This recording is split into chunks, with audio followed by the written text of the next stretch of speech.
La qualité de la reprise et la croissance dépendent notamment d'une bonne prospection racinaire.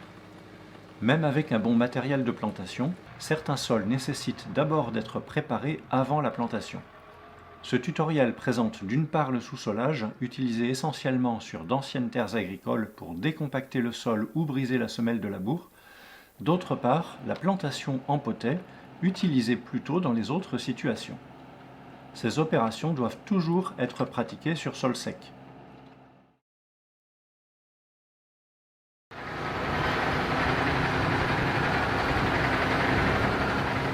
L'intérêt du sous-solage, c'est d'implanter l'arbre dans ses meilleures conditions, qu'il puisse prospecter sur tout le terrain qu'il y a approprié, qu'il puisse se développer comme il faut.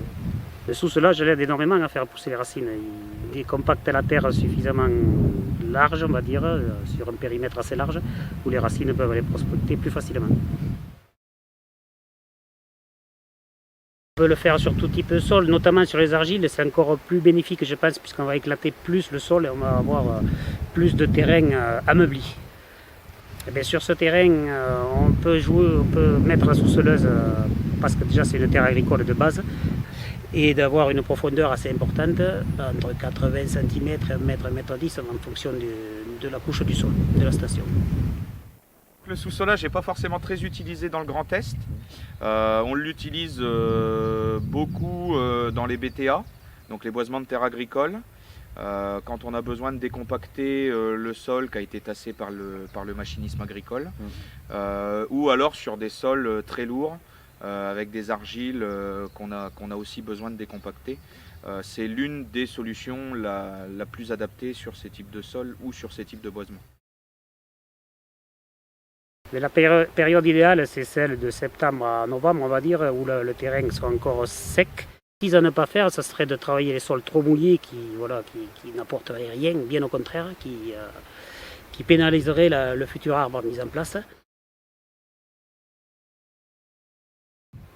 Voilà, cette sous-soleuse a été modifiée et renforcée pour avoir plus de pénétration et de largeur de travail, avec un socle plus gros et des poutres avec un angle plus ouvert.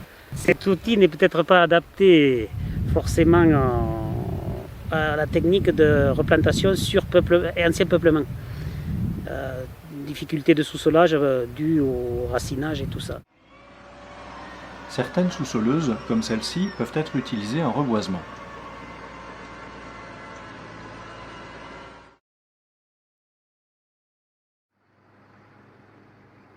Sur d'anciennes terres cultivées, le sous-solage en plein est parfois indispensable. Ici, un sous-solage croisé est suffisant. Il permet de matérialiser l'emplacement futur de chaque plant et la cuvette formée par l'intersection favorisera l'alimentation du jeune plant par la pluie. Malgré l'investissement que cela représente, le sous-solage est une opération souvent indispensable dans le cas de boisement de terres agricoles et parfois en reboisement, notamment sur les terrains argileux ou limoneux.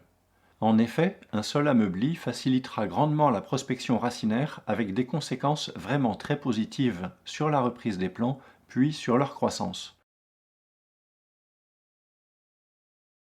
Avant plantation, on a l'opération qui consiste à faire du poté travaillé, qui est ni plus ni moins qu'une dent de sous-solage montée sur une pelle et qui sert à décompacter le sol sur une profondeur de 70 cm, donc 1 mètre de côté sur 70 de profondeur.